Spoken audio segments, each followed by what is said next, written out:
గతంలో పార్టీలో పనిచేసిన వారికి టీడీపీ గాలం వేస్తుంది. తెలంగాణలో పార్టీ పునర్నిర్మాణంపై అధిష్టానం దృష్టి సారించింది. ఇతర పార్టీలో ఉన్న వారిని తిరిగి సొంత పార్టీలోకి తీసుకొచ్చేందుకు ప్రణాళికలు రూపొందిస్తుంది. అందులో భాగంగానే కొంతమంది నేతలకు మంగళగిరి నుండి ఫోన్లు చేస్తున్నట్టు సమాచారం. తెలుగుదేశం పార్టీ ఆవిర్భావం తర్వాత చాలామంది నేతలను తయారు చేసింది. బడుగు బలహీన వర్గాలకు పార్టీ పెద్దపీట వేసింది.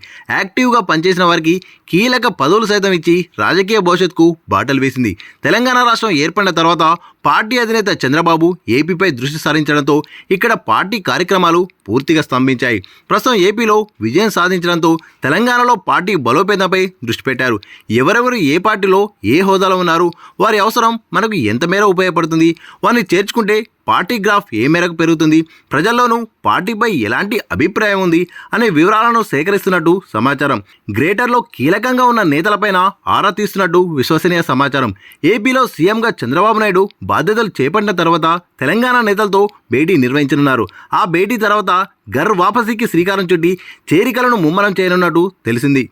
ఇక గతంలో టీడీపీలో పనిచేసిన వారి తెలంగాణలో ప్రధాన పార్టీలైన కాంగ్రెస్, బీఆర్ఎస్, బీజేపీలలో కీలక పదవుల్లో ఉన్నారు. పార్టీ పదవులతో పాటు గత బీఆర్ఎస్ పాలనలో మంత్రులుగా పనిచేసిన వారు ఉన్నారు. ప్రస్తుత కాంగ్రెస్ ప్రభుత్వంలోనూ మంత్రులుగా వివిధ హోదాలో ఉన్నారు. అయితే ఇప్పటికీ టీడీపీకి సానుభూతి పరులుగా ఉన్నారు. ఖమ్మంకు చెందిన ఓ మంత్రి ఏపీలో టీడీపీ ఘన విజయం సాధించిన తర్వాత ఏకంగా పార్టీ కార్యక్రమంలో జరిగిన సంబరాల్లో పాల్గొనడం చర్చనీయాంశమైంది. తాజాగా కొందరు మాజీ ఎమ్మెల్యేలు మంగళగిరికి వెళ్లి చంద్రబాబును కలిసినట్టు విశ్వసనీయ సమాచారం. గతంలో పనిచేసిన కొందరు నేతలకు మంగళగిరిలోని పార్టీ కేంద్ర కార్యాలయం నుండి ఫోన్ చేసి మర్యాదపూర్వక భేటీకి ఆహ్వానిస్తున్నట్టు తెలిసింది. అయితే ఎవరెవరు ఆ పార్టీ వైపు చూస్తున్నారనేది సర్వత్రా ఆసక్తిని కలిగిస్తోంది. మళ్లీ టీడీపీలో చేరితే ఎలా ఉంటుందని కొంతమంది నేతలు సన్నిహితులతోనూ చర్చిస్తున్నట్టు సమాచారం.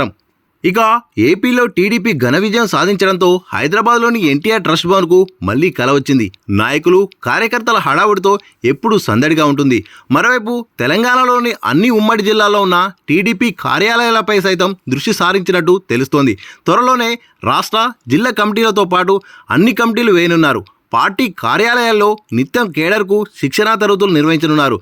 కార్యాలయాల భవనాల మరమ్మత్తు పనులు చేపట్టనున్నట్టు సమాచారం.